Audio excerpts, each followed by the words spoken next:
बहुत समय पहले एक छोटे से गांव में एक कुआं था जिसे लोग खूनी कुआं के नाम से जानते थे। इस कुएं के बारे में कहा जाता था कि यह अभिशप्त है और जो भी इसके पास जाता है उसे अपनी जान गंवानी पड़ती है। इस कहानी की शुरुआत कई साल पहले हुई थी। गांव में एक लालची जमींदार रहता था जो गांव वालों से बेइंतहा कर लगाता था। वह बहुत अमीर था और उसकी संपत्ति दूर दूर तक फैली हुई थी, लेकिन उसकी हवस का कोई अंत नहीं था। वह गांव वालों को बहुत सताता और उनसे जबरदस्ती जमीन और फसलें छीन लेता था। एक दिन गांव के कुछ लोग जमींदार के अत्याचारों से तंग आकर उसके खिलाफ खड़े हो गए। उन्होंने उसकी सारी संपत्ति छीन ली और उसे मारकर उसी कुएं में फेंक दिया। लेकिन मरते वक्त जमींदार ने कसम खाई कि वह वापस आकर सभी से बदला लेगा। कहते हैं कि जमींदार की आत्मा उस कुएं में समा गई और तब से ही वह कुआं खूनी कुआं बन गया।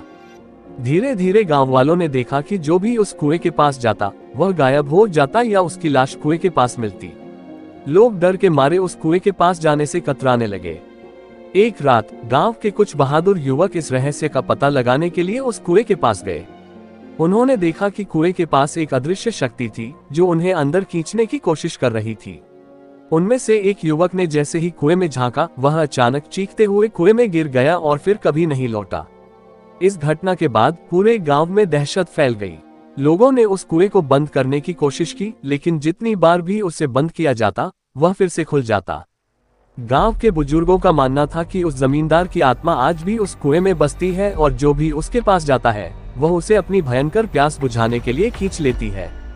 आज भी उस गांव के लोग रात के समय उस कुएं के पास जाने से डरते हैं और उसे खूनी कुआं के नाम से याद करते हैं। ये कहानी पीढ़ी दर पीढ़ी सुनाई जाती रही है और लोग इसे एक चेतावनी के रूप में मानते हैं कि लालच और अत्याचार का अंत हमेशा भयानक होता है।